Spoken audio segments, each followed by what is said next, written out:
Testimony of Love by Srila Bhaktisiddhanta Sarasvati Prabhupada. Non-forgetfulness of the twin lotus feet of Sri Krishna reduces non-good and augments positive well-being, by promoting purification of the living entity, devotion to the Supreme Soul, knowledge endowed with apprehension of the reality, and non-hankering for the mundane. It is only if we are in a position to render devoted service to that entity of the Supreme Soul, constantly remembered in the heart, that well-being would ensue. Hearing is rendered possible by the agency of chanting, kirtana, and if hearing is maintained in the best manner, real well-being makes its appearance. In the absence of hearing and chanting, sravan and kirtana, the substantive manifestation is not possible. The service of the holy name, of the holy Dham, the transcendental abode, and of the supreme desire of Godhead is available to all of us. There is no other means of escape from the clutches of worldly inclinations for any creature than the service of the holy name. The service of the name enables humanity to free itself from the hold of all superstitions and wrong ideas, and to be rooted in the service of the desire of Krishna, Krishna Kama. The service of Dham frees one from the jaws of illusion, Mayavada, the terribly wrong theory that a jiva or creature is himself God and Master, and that there is no existence, except in the human imagination, of the holy name, form, attributes, pastimes, lila, and paraphernalia of Godhead. The service of Krishna's desire saves one from the hand of the great foe of hankering for one's own sensuous gratification. One is thereby freed from serving the earthly passions and may be installed in the service of the desire of the transcendental despot, in the singing of the saving hymn of transcendental love, Kama Gayatri. As the consequence of putting on this gross physical body, base desires for the gratification of physical senses have cropped up. In consequence of the coil of the subtle material or mental body, indifference to the service of Godhead has grown, and mental speculations are ever driving us in the opposite direction. But this wrong direction is turned towards right if the inclination and taste for the service of Krishna's desire dawns forth. The service of Krishna's desire is gained if and when we take to the service of Sridham. The Sanskrit word dham has different lexiconic meanings. But in the sense in which it is understood by the wiser seers, it means that region or place where there is no scope of any desire for injury, of envy and of mortality, and which is ever self-effulgent, spiritual and blissful. The service of Sridham will lead us, as a matter of course, to the service of the holy name and the holy desire of Krishna. Relation with Sridham being established, the means of the service of the holy name soon brings one to the goal of the service of Krishna's desire, and this is the only object of life. Relation with the worldly abode, and hankering after the ordinary worldly life soon cease for one who realizes his relation with Sridham. The only spiritual entity or reality, who is mercifully descended to this world, is the holy name of Krishna, whoever dwells in his transcendental realm. That transcendental locality where he manifests himself and displays his activities is Sthidam. By the service of Sridham the service of the holy name and the all-holy desire of Krishna is attained. Mere pretense to serve the name apart from the service of Sridham, and living aloof from all relations therewith, does never lead to the goal of the service of the holy desire of Krishna, Krishna Kama. No good can ever accrue to any jiva or creature except by complete surrender to the lotus feet of Sri Chaitanya. If it ever comes to our knowledge, even as a flash of lightning, through the causeless mercy of Chaitanya's own servants, as to what the function of the pure cognition, viz., the individual soul, is, then and then only we can be saved from the counsels of our fellow mortals in this realm of the darkness of ignorance. But the curse of our fate. Many are still found to be wholly averse to the investigation of truth. They are awfully busy with many other activities. But such non-essential activities are but an index of ignorance and of aversion to accept the unmixed blessing. When he pointed out that Krishna is the only word and also its only meaning, the only object of connotation, as well, in all languages, and of all scripts, there was a great consternation among his pupils of secular learning. But lovers and seekers of the truth began to flock round his lotus feet for education in the transcendental literature. But the service of the holy name, who is the life and soul of this transcendental learning, is not possible unless and until one takes up his abode here in Sridham. And the service of the holy desire of Krishna, Krishna Kama, is not possible without the method of the successful service of Krishna's name. Will simply submit to Hari Nyama, name of Hari, and leave off all other practices. Find that all liberated souls serve the Absolute by chanting the name. I shall have recourse to the name only by acting as a liberated soul, not as a bound soul. The name is served by the highest hymns of the Vedas. The feet of the name are served by the light coming out of the pearls that deck the crown on the head of all the Vedas. The best portions of the Vedas serve the feet of Hari Nyama by chanting him. Persons under the clutches of Maya are not ready to accept that process. But the process would relieve them from these hankerings for other activities. Oral activity offers the complete relief. We are meant for incessant felicity. Oral activity would accelerate us to that position. The best relishing food will be offered if we exercise our oral activity for receiving the transcendental sound from the proper quarters. People have advanced various performances for dharma, artha, kama and moksha. But we do not want them, we want only prema. Worldly people have got affinity for all other dictations, for all other so-called religionists, but have no desire for the transcendental sound. The name is not different from Godhead. The transcendental name is equipped with all sorts of potencies that would regulate our senses and give us the full thing. Everyone is eligible. Whether we are sinners, poor or rich, it does not matter. The transcendental name welcomes one and all, whoever is willing to submit to hear. We must not disturb a little boy or a person of 80 for any other thing, but we should do so for this purpose. This has no reference to the other senses. God is ever merciful. He has given us the only way, by means of our oral activity, to have a realization of the transcendental world. But, do not mind these things. Think these are but the mutterings of ignorant people. Do not take the name of God in vain. In vain means for our selfish purpose. We are to chant the name constantly in the spiritual form. We, the souls, should have no other occupation. The uncontaminated soul has no function but to be in touch with Hari. By the agency of kirtana, or singing, the conditioned aptitude is dispelled. The word of that country, that unlimited realm, Vakunta, is a region that transcends the sphere of the measuring aptitude and reaches our ears. The word is song. On listening to that song our eternal well-being manifests itself by the elimination of all evil. Vakunta or Aprakritis Sabda may be rendered as transcendental sound. The word transcend signifies ascent from the condition aptitude. To remain here is equivalent to being confined to the mundane experience, to practice one's masculine egotism or one's vanity of being the master. But there can be no real well-being if one remains entangled in such dominating egotism, for the reason that it is only those persons who are infatuated by the sense of their own superiority that are apt to be entrapped in the fetters of such dominating egotism. The person whose soul is infatuated by dominating egotism regards himself as his own master. This is the testimony of the Gita and all Shruti. The individual soul perching on the same tree, as the divinity, undergoes miseries due to his non-divinity and infatuation. When in the act of serving he perceives his companion to be the divinity, he realizes his glory being delivered from sorrow. When the perceiving entity has sight of the Master, the Supreme Lord, the person who is the cause of the Brahmanda, the one who is of golden hue, he is completely cleansed of his virtues and vices, and freed from the obstruction of mundanity and obtaining real enlightenment, attains to the condition of supreme equipoise. The supreme equipoise is altogether different from the position of equality that is postulated by our sense-originated judgment. The equality that relates itself to limited entities is not absolute. The equipoise in relation to the Great One is a different entity. There is mention of one's meeting with the person with the golden hue, and of sin and righteousness. But it is only when we are relieved from all these conditions that we are in a position to know that we are not non-spiritual entities, nor is it the function of our real nature to remain engrossed in the non-spiritual entity. So long as we remain entangled in our perverted self, by going off the track of our soul, it is not possible for us to meditate on the true object of our meditation. The practice of mediation on limited entities has reduced us to the condition of the frog in the well. Happen to be an entity dominated by the knowledge of the 5 mundane categories. I am entrapped in the functions of littleness by abstaining from the thoughts of the Great One. And it is for the reason that I have preferred to remain confined to the functions of my littleness that the egotistic sentiment, that I am the master of myself and of all entities, has appeared in me. It has become necessary to get rid of this desire for domination. Nothing is easier than to assert that the little should aim at being identified with the great. If one allows himself to be mastered by such senseless ambition and tries to realize his oneness with the divinity, such egotistic vanity effectively blocks the course of all real well-being. When we are cast into the state of evil by harboring the hallucination that we are the equals of the divinity, there appear simultaneously, 1. A condition which is experienced as one of grief, 2. The state of infatuation due to forgetfulness of our real nature, and 3. Fear. In other words, we lament on account of supposing ourselves to be identical with our gross and subtle bodies, being enchanted by the limiting energy, Maya, of Godhead.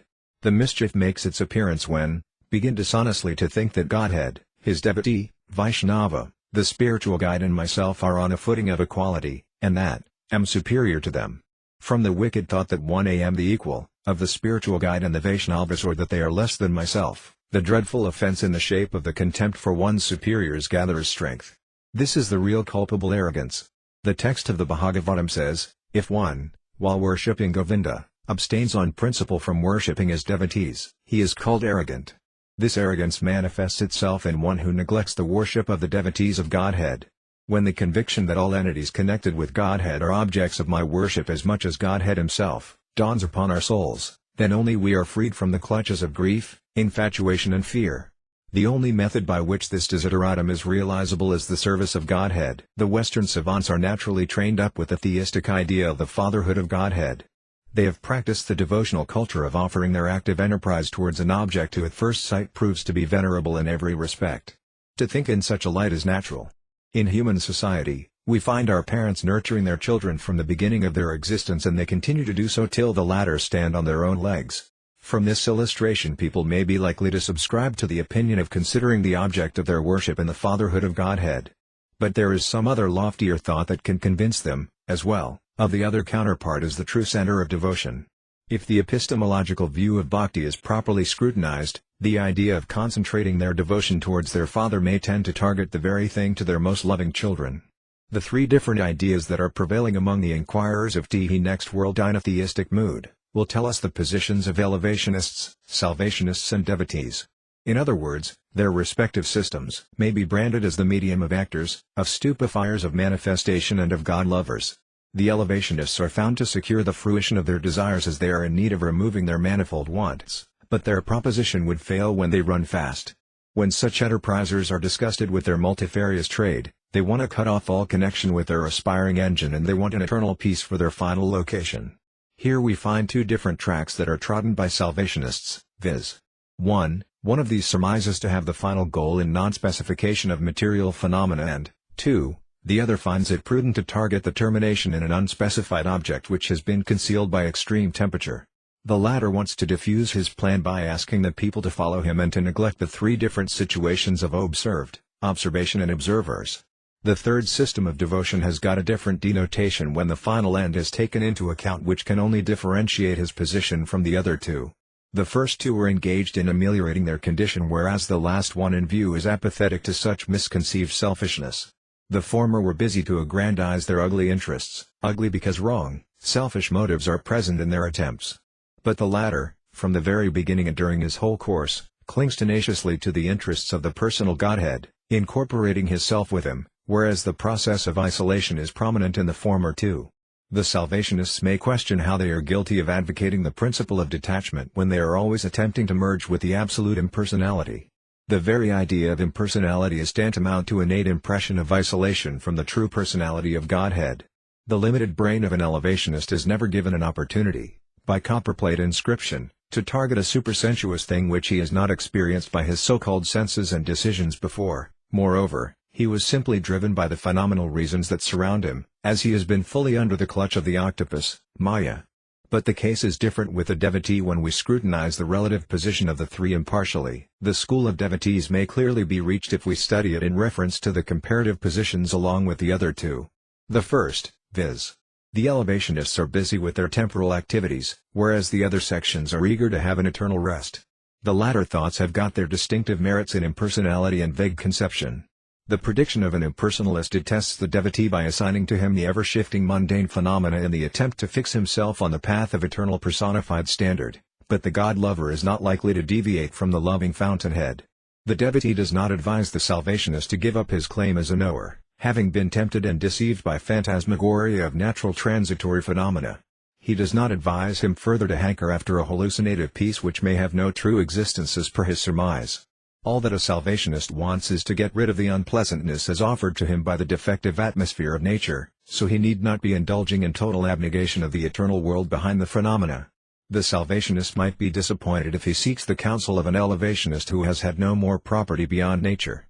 The best thing for a salvationist is to seek the counsel of a devotee who has much to do with an atmosphere far off his speculative range of animation, which is strictly confined to things of three dimensions. The devotees as well as the salvationists do not confine their visual range within a horizon of phenomena. Limitations of time and space no doubt permit the human scope to conceive a person who creates time and space and objects therein and can keep himself aloof from his created objects.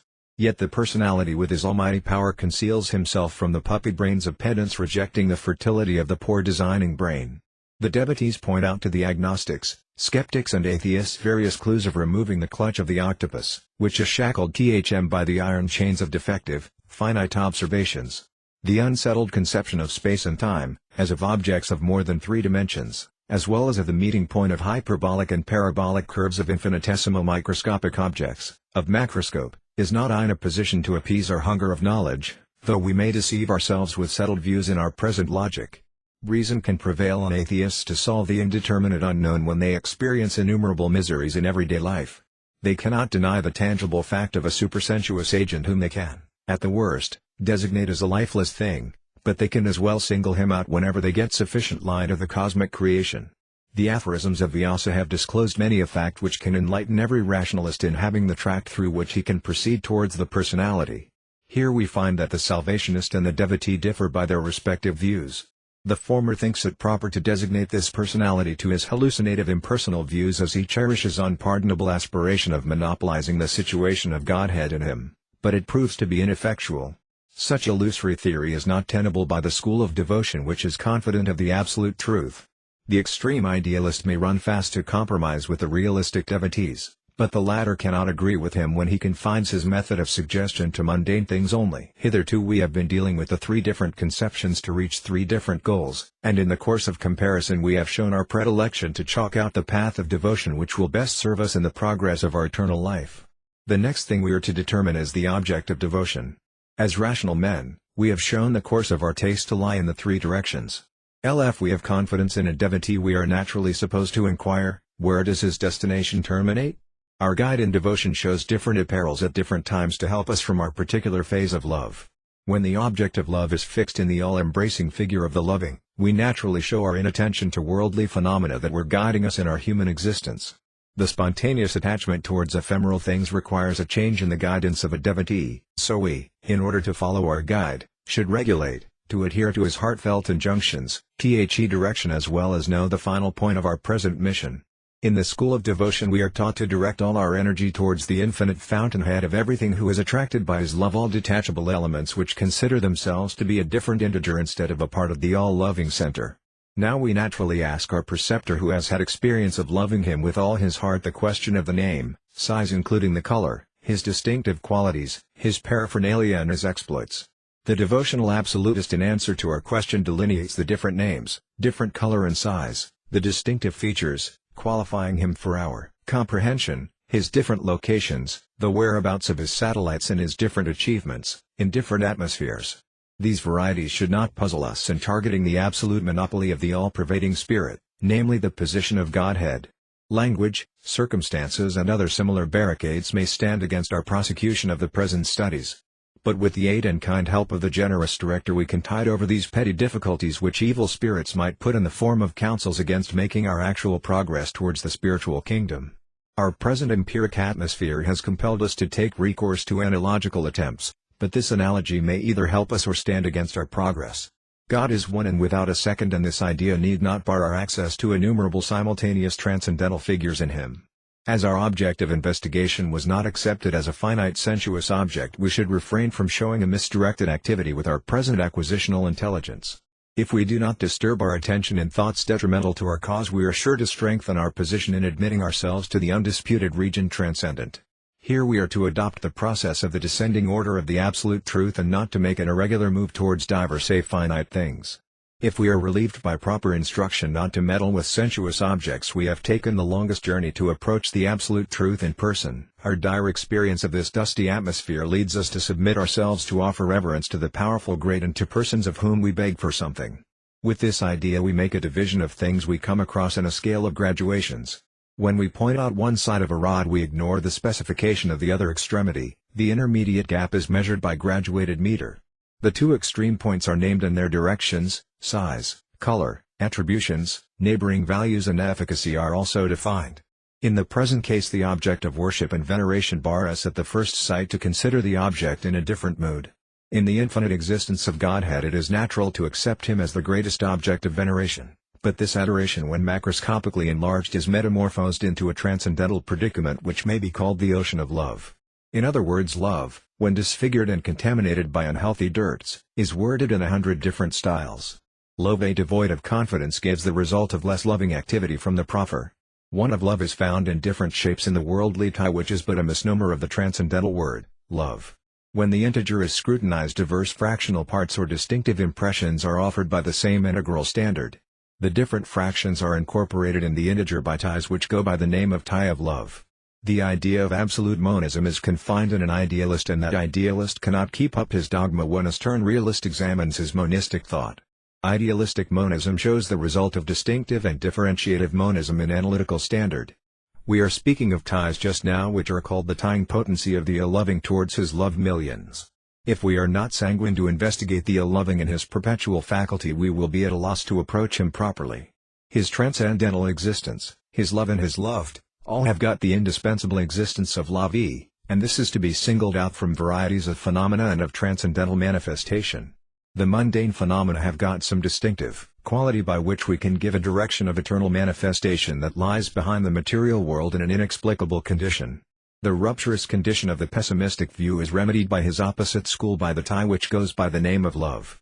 Whenever we miss this tie, our existtive corporation fails to trace out our connection with the infinite absolute truth. We cannot but call this to have a chaotic fountainhead.